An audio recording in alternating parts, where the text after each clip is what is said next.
আল্লাহ তাআলা পবিত্র কোরআনে বলেন, লা তাকনাতু মির রাহমাতিল্লাহ, তোমরা আল্লাহর রহমত থেকে কখনোই নিরাশ হও না।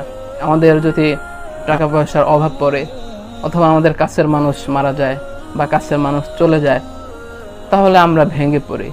অথবা আমাদের কোনো মূল্যবান জিনিস ছিল, সেটা হারিয়ে গেছে, ভেঙে পড়ি।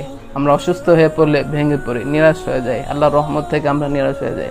আল্লাহ তাআলা পবিত্র কোরআনে স্পষ্টভাবে বলতেছেন, লা তাকনাতু মির রাহমাতিল্লাহ, তোমরা আমার রহমত থেকে নিরাশ হও না।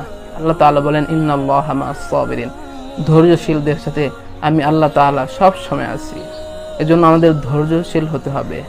আল্লাহ তাআলা এক আয়াতে বলতেছে, অবাশশিরিস সাবিরিন, তোমরা ধৈর্যশীলদেরকে সুসংবাদ দান করো।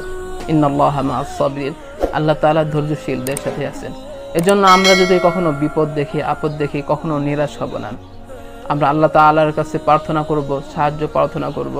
আল্লাহ তাআলা যেন আমাদেরকে সাহায্য করে এবং আমাদের বিপদ আপদগুলো দূর করে দেয়।